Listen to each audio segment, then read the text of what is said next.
I'm Travis Hockersmith, Director of Market Analytics at YuMe.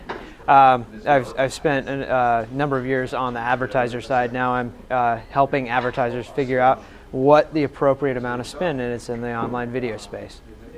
And then tell me a bit about the YuMe case study that you're presenting as part of this.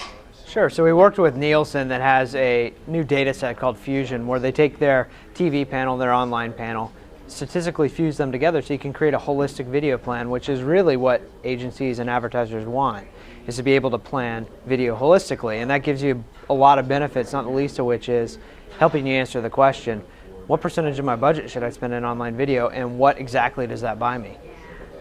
And so you talked too a bit about, as marketers, how do we use these tools? And you talked about maximizing the number of reaches and the cost effectiveness, specifically cross-platform reach being the most important. Can you speak a little bit to that? Sure. So as online video is added to the mix, so there's a lot of different benefits that advertisers realize, the most important of which is probably cross-platform reach. And by that I mean, how can you get people to see your ad across multiple screens? So we know that there's a major performance lift if you can get your TV spot in front of someone on a television and on a PC screen, and even more and more on a mobile screen, an iPad screen, you name it.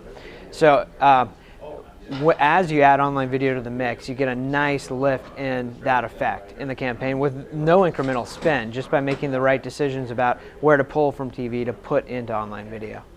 Do I need online specific video creative to run in online video spots? And my answer is no. I mean, TV spots work great. We have a lot of evidence that TV spots work great.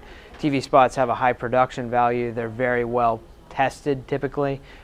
They also can reinforce the message that you see on TV by having the same creative online. So we find that advertisers do quite well with TV creative in the online space, and that there's really not a need for online specific creative. We do see a need to sometimes cut back the length of a TV spot to run online. 15s typically work best. We can still run 30s in the online video space, but the attention span in online video space tends to be for 15s. And for the most part, pre-roll still the king? Yeah, pre-roll is the king for a number of reasons. It's the king because you have this lean forward engaged audience who's calling up a piece of content and then getting an ad in front of that piece of content. In banner, it's wallpaper. It's off to the side. It's somewhat of a distraction. But in stream, as we refer to it, is where you get the highest user attention. To somebody who may have missed the roadshow, what's the take-home that you would say?